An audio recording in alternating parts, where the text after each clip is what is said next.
cosa es la información psíquica entonces? El tipo, y esto ya es psiquis, para los que querían entender qué cosa era la psiquis. La psiquis entonces es una forma de información, pero es una forma de información que se codifica ¿dónde? En la corteza cerebral. Solo se codifica allí, en ningún otro lado. ¿Cuándo aparece esta información? Aparece cuando en el sistema vivo aparece por primera vez la corteza cerebral, es decir, con los mamíferos. Es así que estas redes de la corteza cerebral se van a convertir en los sistemas en los que se codifica la información psíquica. ¿Sí? Para recordar, la corteza cerebral es esto que estamos viendo aquí en la corteza medial. ¿Ustedes ven mi puntero? Sí, se ve, profe. Ok. El cuerpo calloso, la corteza medial, la corteza lateral. ¿Sí?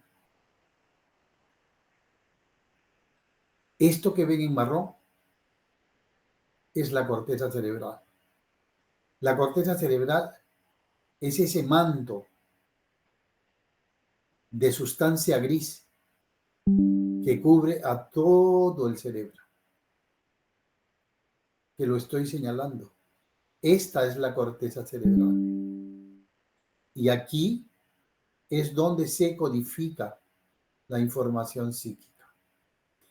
Después de la corteza está la sustancia blanca o subcorteza, que son los axones de los cuerpos neuronales que están en la corteza. ¿Sí? Acá vemos la corteza cerebral al microscopio. Observen que esta corteza está organizada microscópicamente, histológicamente de esta manera. Está formada por columnas. Cada columna es un módulo. ¿Qué quiere decir módulo?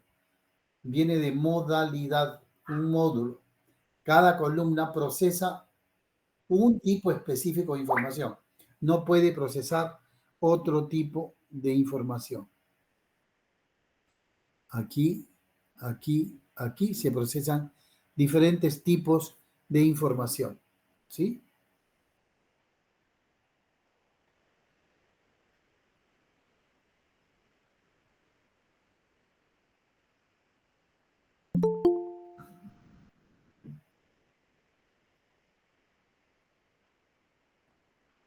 Y entonces, cada columna es un módulo porque aquí se procesa un tipo específico de información. Por ejemplo, podríamos estar hablando de que aquí se codifica la información visual y aquí la información auditiva y aquí la información verbal. Esto es un módulo visto al microscopio. Además de los módulos, la corteza cerebral tiene una estructura laminar. Es decir, la corteza cerebral tiene una doble organización, una organización columnar y una organización laminar. Las láminas van de la lámina 1 a la lámina 6 o 7, porque hay 6A y 6B. Entonces,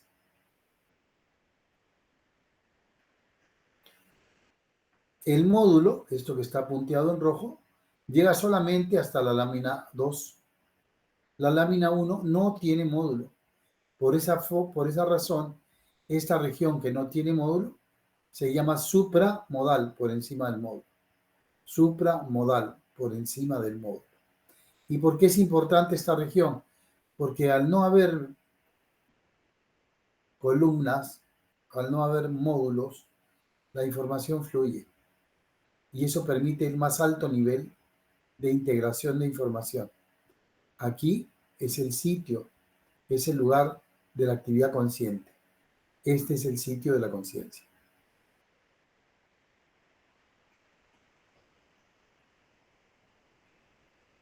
¿Cómo se integra la información en la corteza? ¿Cuáles son los niveles de integración de la información? El primer nivel es acá. Esta es la corteza. Lo que está acá abajo es la subcorteza. Lo que está acá es la sustancia blanca. Y entonces, este nivel es el nivel subcortical o submodal. Este nivel es muy importante porque permite integrar la información subcortical neural con la información cortical psíquica. Este es el lugar donde se integra la información neural con la información psíquica. De allí continúa el proceso de integración acá, dentro del módulo, solamente en un módulo. Esto se llama intramodal, dentro del módulo. Dentro del módulo es intramodal. Luego la integración es más compleja entre dos módulos. Por eso se llama intermodal, entre módulos. Y después se hace más compleja entre varios módulos, multimodal, para finalmente integrarse acá, en el nivel supramodal.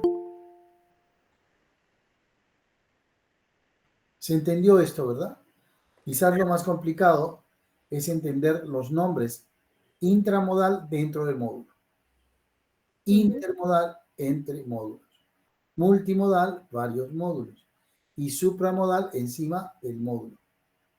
Profe, y en la parte laminar también hay conexiones. Cada También una de se estas conexiones, comunican. cada una de estas conexiones se va dando laminarmente. También laminar y modularmente se dan estas dos conexiones. La integración es laminar. Ah, ok. Entonces es laminar y se conectan de manera modular y laminar a la vez, de manera simultánea, diríamos. ¿No? Olvídese de eso, no es que simultáneamente, es así. Intramodal, la integración intramodal, ¿dónde se da? En láminas intramodales. Ah, ok. Intermodal, ¿dónde se da? En láminas entre módulos. Multimodal, ¿dónde se da? En láminas multimodales. Supramodal, en las láminas supramodal. Ah, perfecto, profe. Está. Ahora, hay dos tipos de corteza cerebral. Una corteza que es paleocortical. Esta corteza es la que compartimos con los mamíferos. Los mamíferos solamente tienen una corteza paleocortical. Ellos no tienen otro tipo de corteza. ¿Sí? Y en el humano, esa corteza paleocortical es esto que vemos en gris. Esto en la región lateral y esto en la región medial. ¿Sí? Esto es el paleocórtex cerebral del humano. En un mamífero es todo el cerebro es paleocórtex. El paleocórtex es una estructura que tiene solo de 3 a 5 láminas. Hay áreas del paleocórtex que solo tienen 3 láminas, otras que tienen 4 láminas, otras que tienen 5 láminas, no tienen más. De 3 a 5 láminas. Y la otra cosa característica es heterotípica. Cada lámina es muy diferente a la otra. El segundo tipo de corteza es el neocórtex. En el humano es casi toda la corteza cerebral. Lo que está en blanco es el paleocórtex y lo que está en gris es el neocórtex.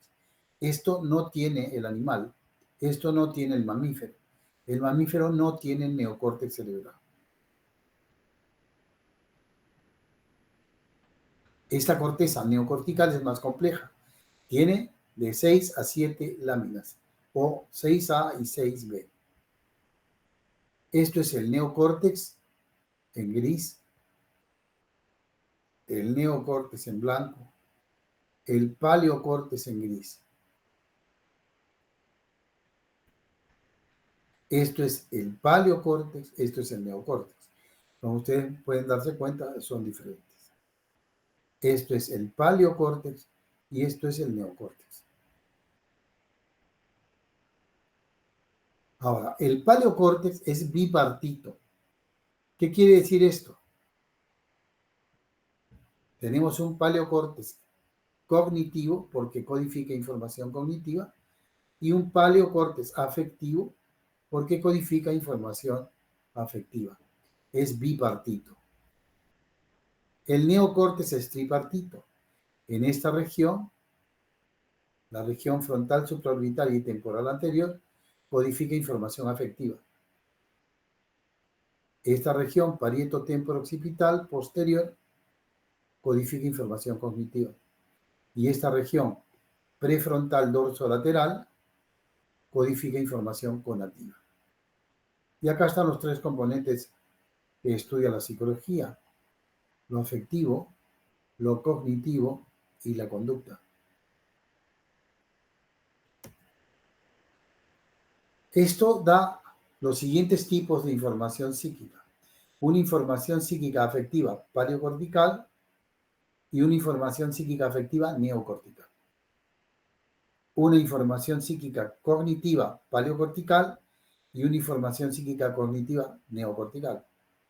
Y una información conativa que solamente es neocortical, no es paleocortical. 5 tipos de información psíquica. ¿Qué cosa es la información psíquica afectiva? Entendamos por información psíquica afectiva al tipo de información que le cuenta a mi cerebro cómo se encuentra mi organismo, cómo se encuentra mi organismo y cómo éste se siente en el entorno que lo rodea. Esa es la verdadera información psíquica afectiva. ¿Qué cosa es la información psíquica cognitiva? Es el tipo de información que le da cuenta a mi cerebro sobre qué cosa, cómo está lo que me rodea. Y entonces, ¿qué es la cognición? La cognición es el desarrollo de habilidades que me permite procesar la información de lo que me rodea. Eso es la cognición. Y la información psíquica conativa, pues el humano ha creado una sociedad y la información psíquica conativa es el tipo de información que me informa sobre cómo está organizada mi sociedad. Y mi sociedad, la sociedad, ¿cómo está organizada? Está organizada por leyes, reglas, reglamentos. Está organizada por valores. Está organizada por valores.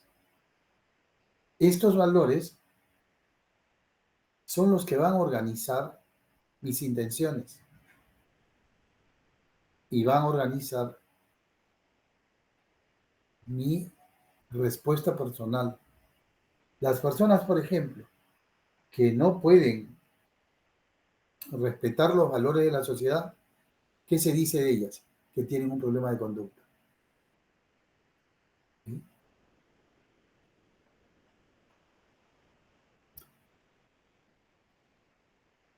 Por otro lado, ¿qué cosa es la información social? La información social es la única clase de información del sistema vivo que sale, que emerge del individuo, sale de cada uno de nosotros y interactúa y se estructura con los diversos contenidos psíquicos de los diferentes sujetos que conforman la comunidad. Así se convierte esta información en el tipo de información supraindividual, o sea, por encima del individuo, por encima de los hombres. ¿Y qué cosa organiza? Organiza su cultura. Esa es la información social. La pregunta es, ¿la información social es biológica? La información social es el producto de la información psíquica de los hombres, que emerge del sistema vivo, o sea, que es biológica. Segundo, es importante entender que la sociedad es una forma de organización del sistema vivo. Tercero, es importante entender que sin sistema vivo no existe sociedad. La información social es biológica. Es el único tipo de información que existe y que la hemos logrado codificar en medios externos a los individuos. Inicialmente, a través del habla, del idioma. Y después la pudimos transcribir en CDs, la pudimos transcribir en discos, la pudimos transcribir en la lectoescritura, en papel, la pudimos transcribir como ahora en grabaciones. de diferentes tipos. ¿Sí? Ahora,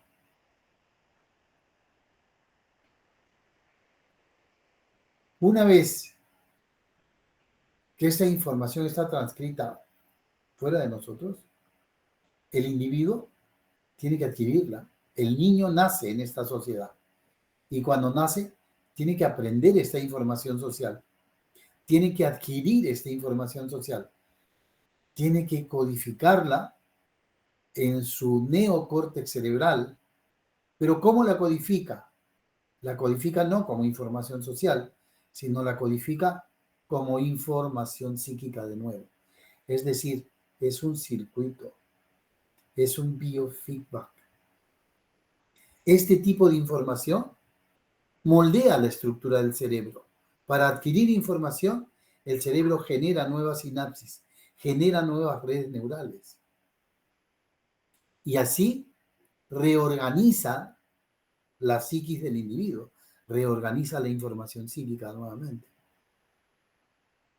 Es decir, la información social y la información psíquica no son dos cosas separadas, son dos caras de la misma moneda.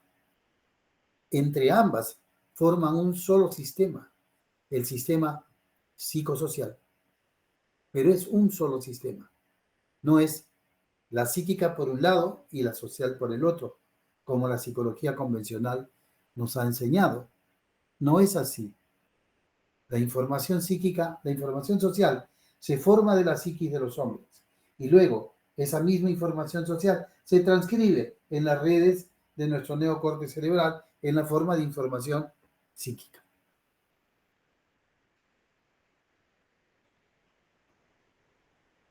Pues vean ustedes, esta información afectiva, social es de tres tipos también: cultural, académica y valorativa.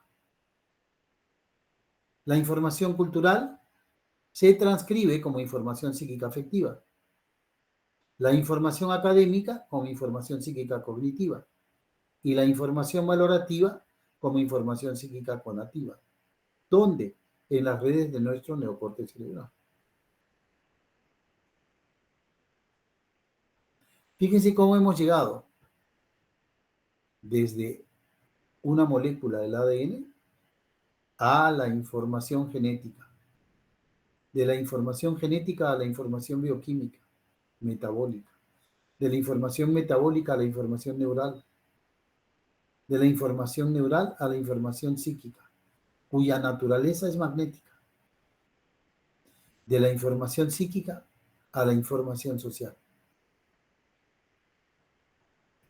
Es decir, esto es la escala del desarrollo de la información biológica, generando en el individuo un medio interno de naturaleza genético y epigenético, que interactúa con un entorno. El entorno no está divorciado ni separado del hombre.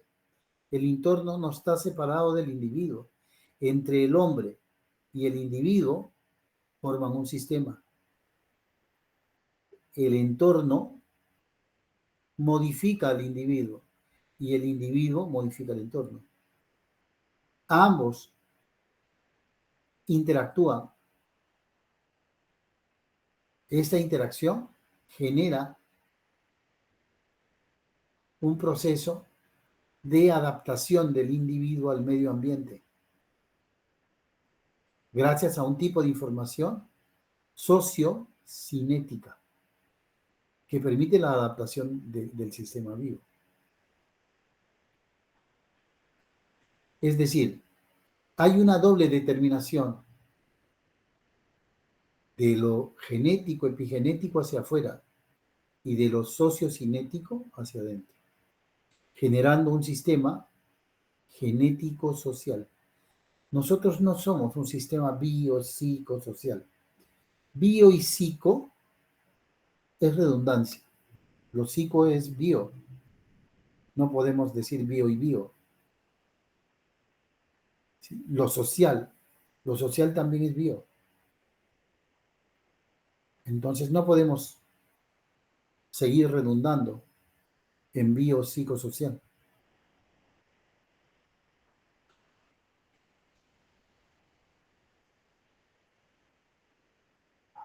Ahora, hasta aquí creo que hemos podido demostrar qué cosa es la psiquis y segundo, que la psiquis es información física. Voy a salir de dejar de compartir este PPT Profe, para compartir otro. Sí, dígame. sí, profe, nosotros, cuando vos hablas del paleocortical, que es de los mamíferos, eso cuando el hombre todavía no era lo que es ahora, ¿verdad? Teníamos ese cerebro nosotros, esa corteza cerebral, y después fue evolucionando y tenemos ahora el neocórtex. ¿Es así, profe? No, no. Desde que apareció el humano, ya apareció con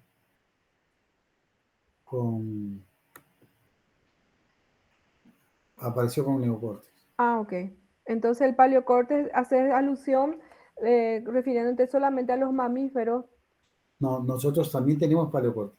Ah, y eso, esa parte es lo que me confunde, profe, porque decís el paleocortex y el neocortex, y eh, que decís que hay dos tipos de corteza cerebral, ¿verdad? Y, y esas dos, esos dos tipos de corteza cerebral tenemos en nuestro cerebro Claro, sí actualmente. he mostrado la figura, con figuritas lo he explicado. Ah, Y ha visto que la parte gris en un momento es paleocortes. entiendo, profe, Ese es el entiendo. paleocortes del humano. Actualmente, hasta ahora. Tenemos Sí, el sí, paleocortes y el neocortes, exacto. actualmente. Entiendo, profe. Y el paleocortes es el que tiene la parte cognitiva y afectiva, que es bipartito, y el neocortes, que es tripartito, cognitivo, afectivo y conativo. El paleocortes tiene afectivo y también tiene cognitivo. Sí, así mismo, que es bipartito que dijiste, profe. Sí, Y el neocortes es cognitivo, afectivo y conativo. exacto. Ah, Tripartito. tripartito. Ya, profe. Bueno, Gracias, profe. vean ustedes cómo vamos a poder mostrar lo físico que es la actividad psíquica.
Caramba.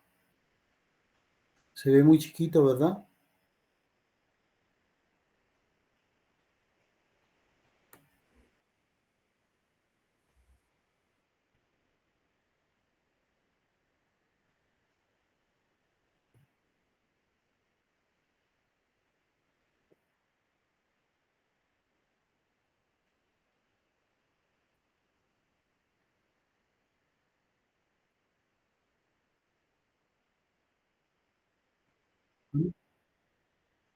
Un librito, este es ese.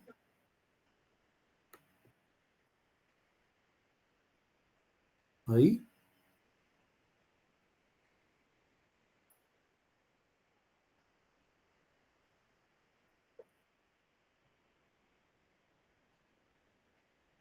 Ok.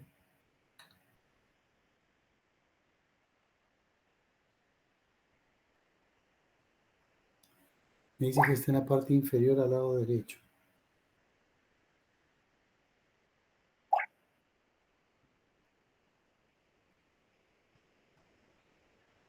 Sí, sí, ya lo apreté. Este lo apreté, mira. Que dice CC, ¿verdad?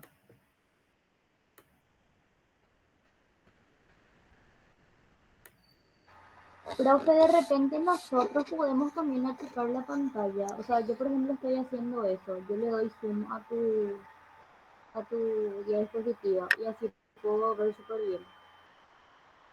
¿Tú le das qué? Yo le doy zoom a la imagen de tu PPT, profe, y ahí puedo leer súper bien. Ok, ok, ok.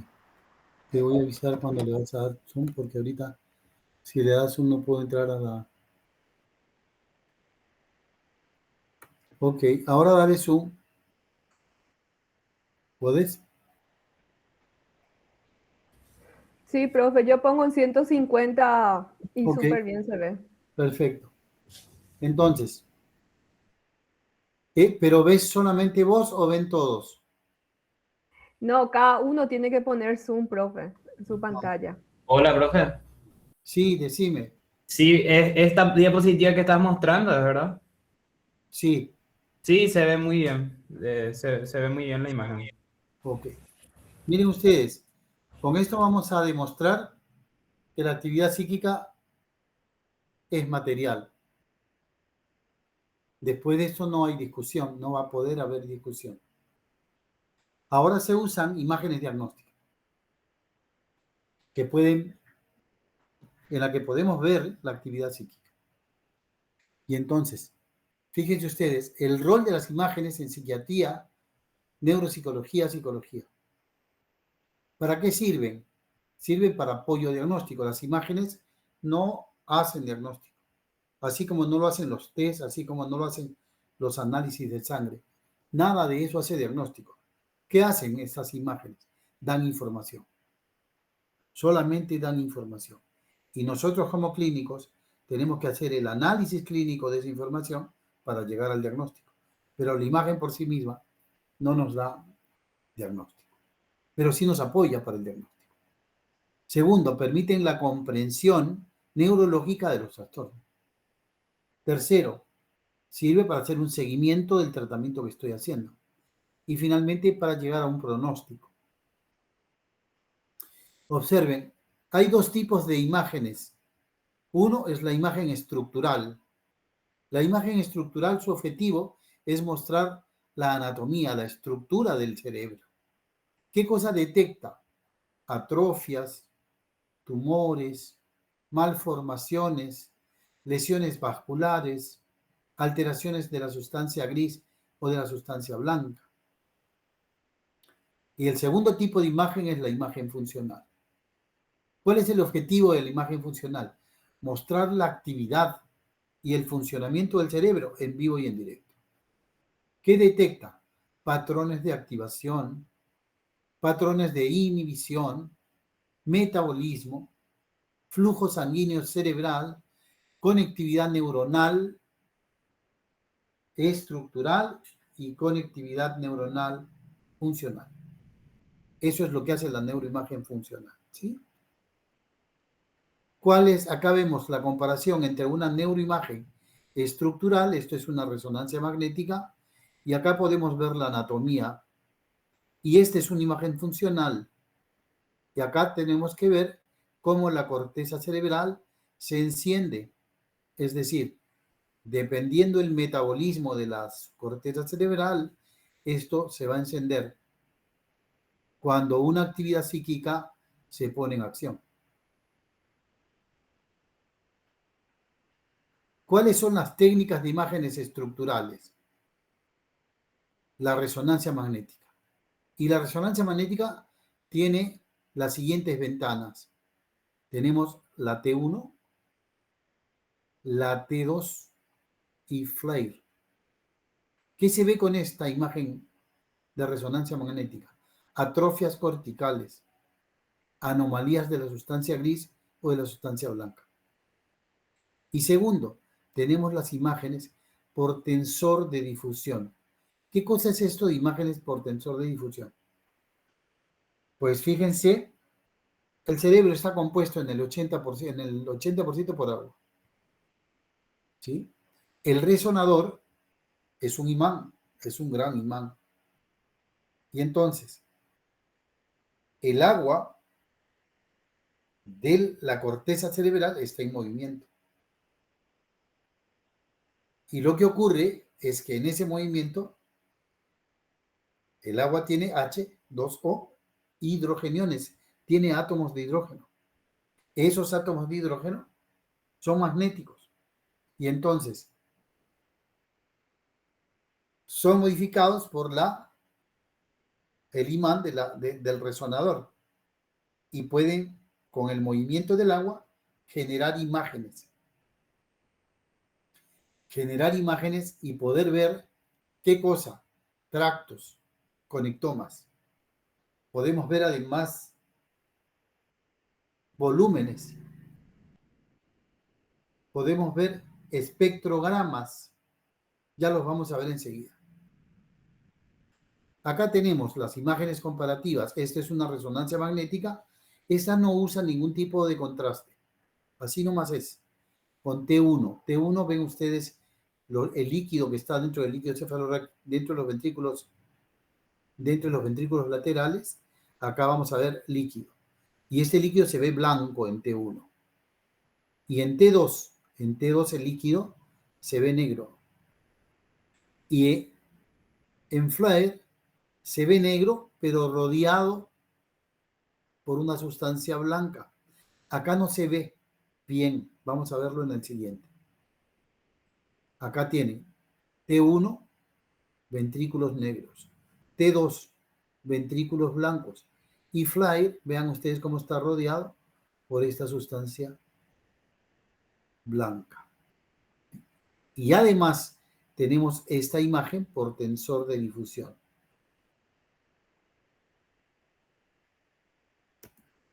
Vean ustedes, en la imagen de tensor de difusión podemos pedir una imagen por DWI. Este caso se trataba de un paciente que acababa de tener un infarto y como recién había pasado poco tiempo, el infarto no se veía.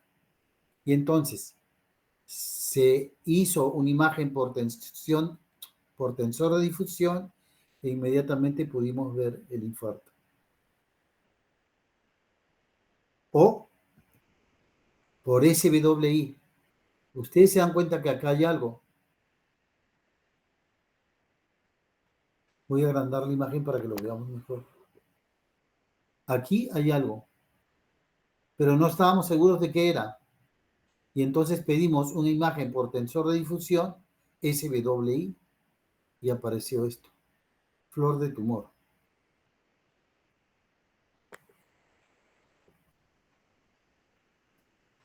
Acá tenemos.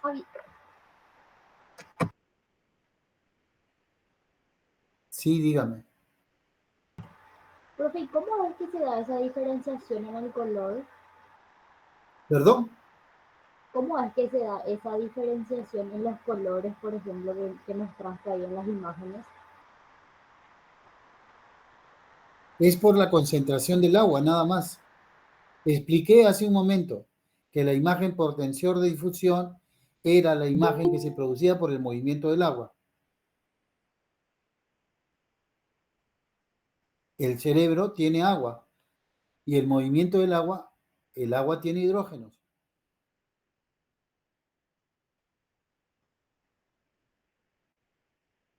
El resonador es un gran imán que atrae los hidrógenos y entonces se puede ver el movimiento del agua.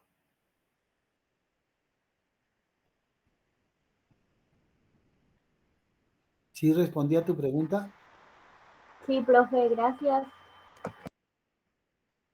Y entonces fíjense qué pasa acá. Esto es normal, una resonancia magnética sin nada. Entonces pedimos DWI, una imagen por tensor de difusión, una imagen que vea el agua en movimiento. Y fíjense cómo se ve perfectamente esto. Profe, tengo una consulta. Cuando hay un ACV hemorrágico, profe, y hay sangre por todos lados, esos estudios, ¿cómo salen con el agua y la sangre? La sangre es agua con glóbulos Ah, rojos. entiendo. O sea que para los fines igual, la imagen sale igual. No nos sale igual. Cuando hay sangre, sale una imagen de este color. Mm, ¿Sí? más, Ahora, más oscura, diríamos. no, de este O, color. o sea que ¿No más ves en acá? fosforescente, más luminosa parece, ¿verdad? Blanca, blanca. Blanca. Ujú. Y entonces, ¿qué pasa? Esto es para ver la diferencia entre DWI y SWI. Y acá fíjense cómo se ve en SWI, más oscura.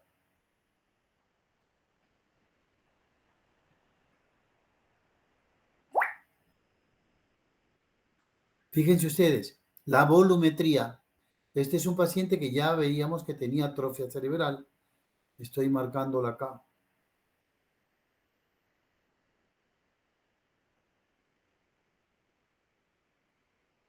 ¿Sí? Y entonces, ¿es Alzheimer o qué es? No sabíamos. Y pedimos un estudio de volumetría. Y entonces la resonancia magnética hace un estudio del volumen de los dos hipocampos. Y acá se ve el hipocampo con menor volumen que el hipocampo del otro lado. Pero también me permite ver volumen de la corteza cerebral, o volumen de la sustancia blanca, o volumen del líquido cefalorraquídeo, o volumen de los ventrículos, de cualquier parte. Otro de los estudios estructurales, estos son estudios estructurales. Otro de los estudios estructurales es la espectroscopía que les di. Acá no se veía la lesión, hicimos una espectroscopía y aparecen estas curvas que me dicen las diferencias de densidad de este tejido. Y los pinta de diferentes colores. Otro estudio es la tractografía. Esto sigue siendo un estudio estructural. Todos estos son estudios por tensor de difusión. Y entonces vemos cómo están los tractos cerebrales. Acá vemos los tractos cerebrales. Los diferentes tractos cerebrales.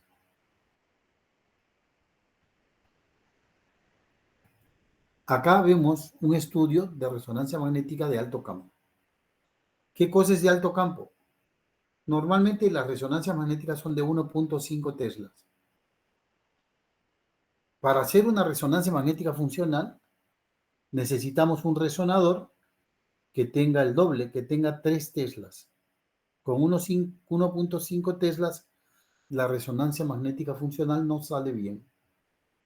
Para verla bien necesitamos que sea de 3 teslas. Pero luego aparecieron resonadores de 7 teslas, de 9 teslas, de 14 teslas, que por supuesto se utilizan en hospitales de alta complejidad o en centros de investigación. Y miren el tipo de imagen que da. Sumamente clara.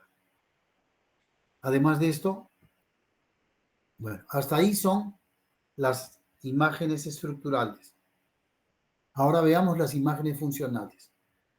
Las imágenes funcionales son la resonancia magnética funcional, que utiliza una técnica, la técnica Bolt. ¿Qué significa la técnica Bolt? Cuando un área de mi cerebro está activo, esa área consume más sangre. Y como consume más sangre, y esa sangre es líquida, el resonador capta la señal. Capta la concentración de sangre en una región del cerebro y de esa manera hace notar cuando esa área está activa. Otro estudio es el PET, la tomografía por emisión de positrones. Este estudio es un estudio de medicina nuclear que utiliza la FDG. Esta FDG es una molécula que imita a la glucosa y como el cerebro come glucosa, le damos FDG y él no se da cuenta y come el FDG. Solo que esta es una sustancia radioactiva y entonces enciende las áreas del cerebro que metabolizan esa sustancia. El SPECT no vamos a hablar de él. Y la otra imagen que sí es muy importante es la magnetoencefalografía. Este estudio es el que nos ha permitido entender que la actividad psíquica es magnética. Lo que capta son las señales magnéticas del cerebro y podemos ver la dinámica de las redes cognitivas o de las redes afectivo-emotivas en tiempo real. O sea, podemos ver la actividad psíquica en vivo y en directo. Esto que está aquí es la resonancia magnética funcional. Esto es el PET, la tomografía por emisión de positrones. Y esto que está aquí es la magnetoencefalografía. Este es el SPECT. Les dije que no íbamos a hablar de él. Vean ustedes en la resonancia magnética funcional cuando hay actividad auditiva. O vean ustedes cuando hay actividad verbal, escuchando palabras, viendo palabras,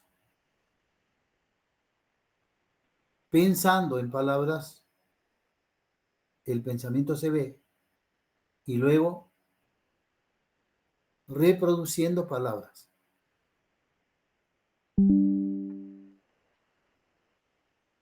Esto que ven acá es el PET, la tomografía por emisión de positrones.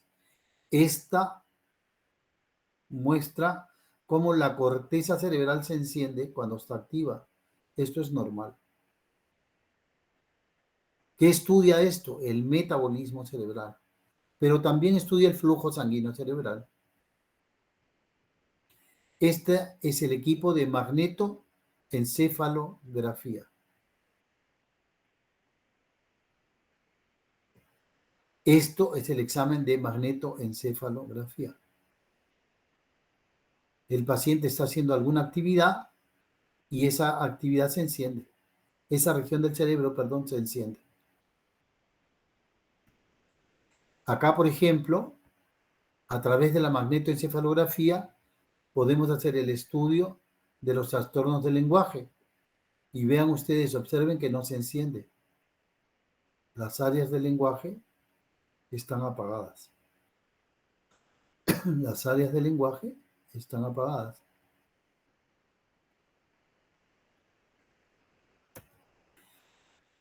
Bueno, esta es una imagen híbrida de una resonancia magnética con un PET. Esta es la resonancia magnética y esta es la resonancia magnética con el PET. Da una imagen híbrida. Esta es otra imagen híbrida, la resonancia magnética. Y esta es la resonancia magnética con la magnetoencefalografía, ambas híbridas. Estos estudios híbridos son los estudios del futuro. Las aplicaciones de los estudios funcionales para el estudio de psicosis, de esquizofrenia, trastornos afectivos, trastornos como la depresión, trastorno bipolar, la ansiedad, trastornos del neurodesarrollo como el autismo, el trastorno por déficit de atención, el trastorno del desarrollo del lenguaje, los trastornos específicos del aprendizaje, o trastornos neurocognitivos como la demencia. Esto que vemos aquí se llama conectomía. Esto es un estudio por tensor de difusión y podemos ver los conectomas. Esto es el uso de inteligencia artificial para las imágenes. Teniendo imágenes más rápidas, más nítidas y con una interpretación a través de inteligencia artificial. Las imágenes son de ese tipo.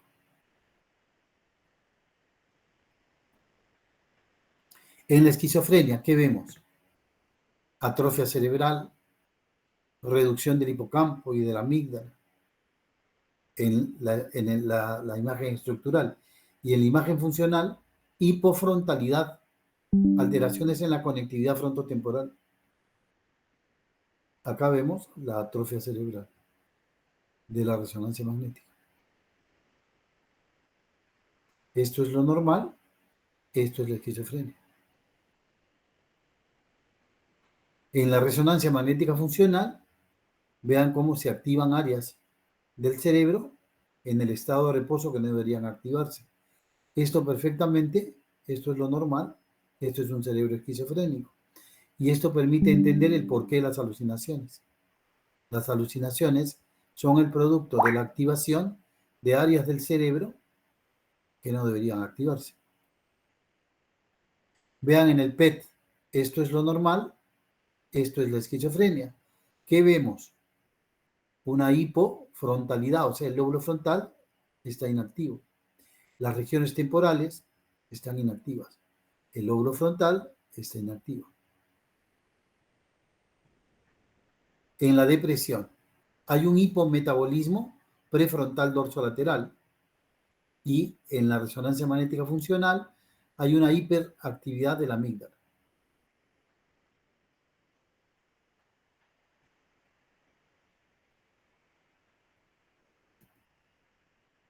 Acá tenemos un cerebro normal.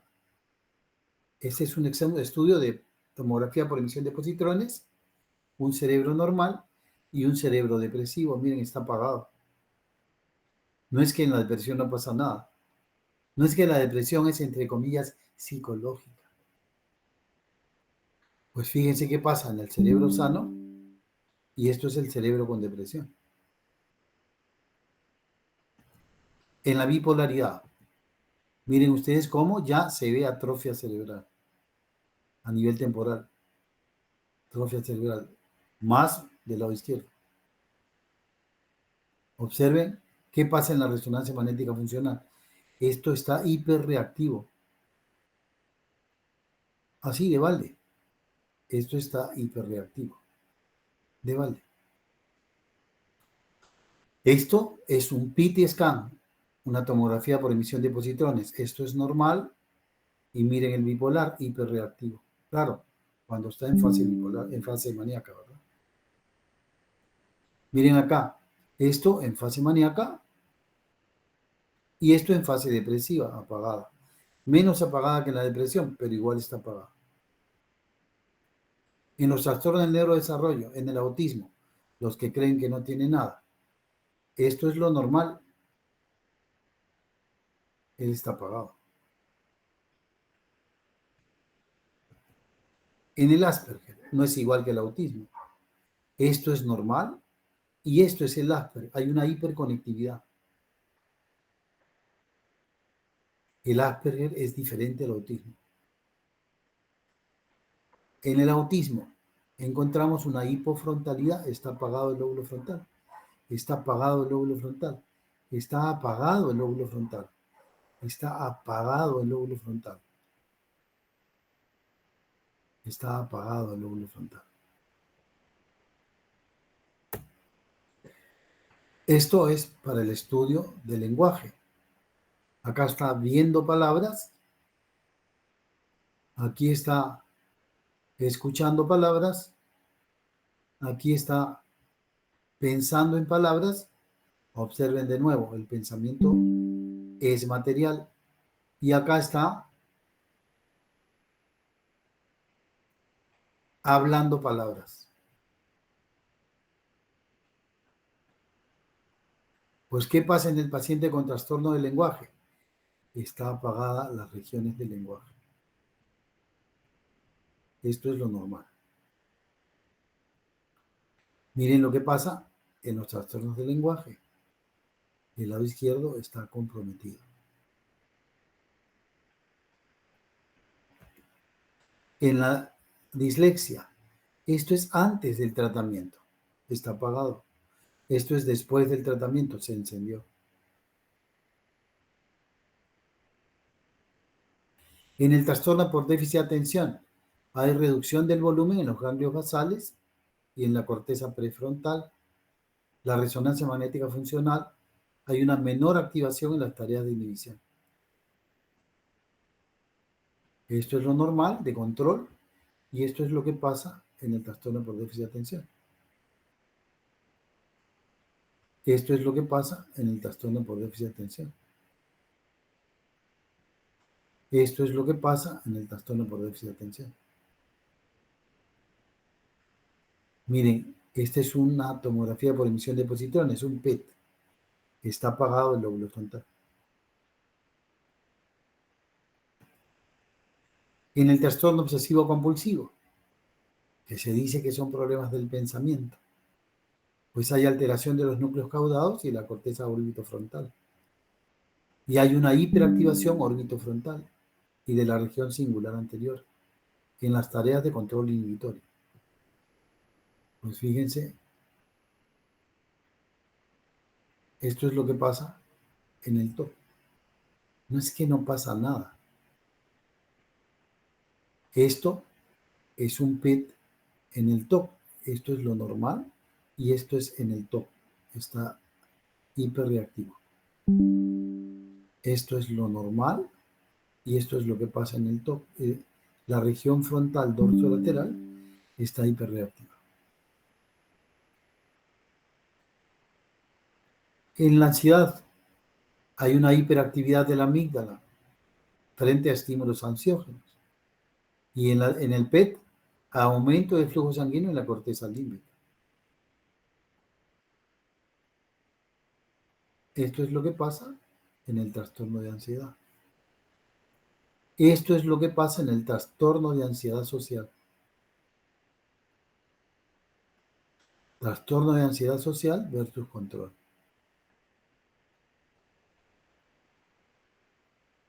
En la demencia hay atrofia del hipocampo, disminución del metabolismo temporoparietal y en la demencia frontotemporal hay atrofia frontotemporal asimétrica.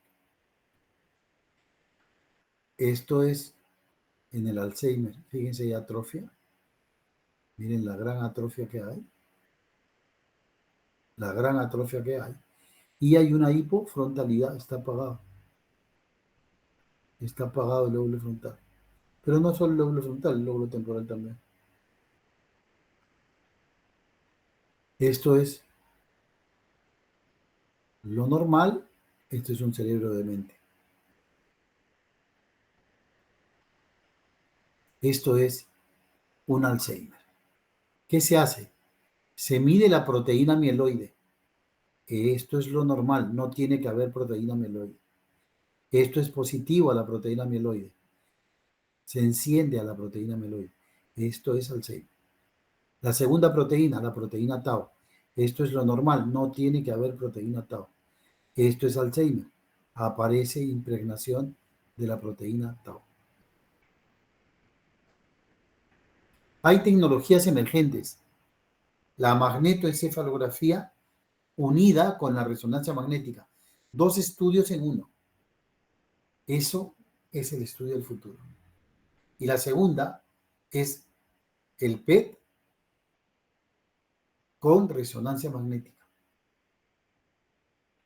Esos 2 estudios, o sea, 2 estudios híbridos, magneto IRM y PET IRM, son los estudios del futuro.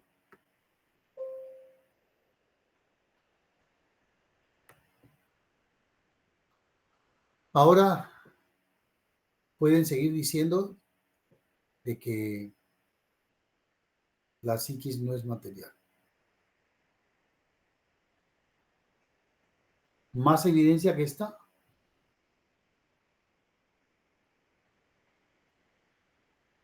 Chicos, vuelvo a decirlo.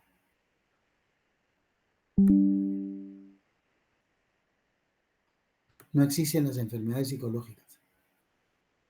Existen las enfermedades neurológicas con síntomas psicológicos.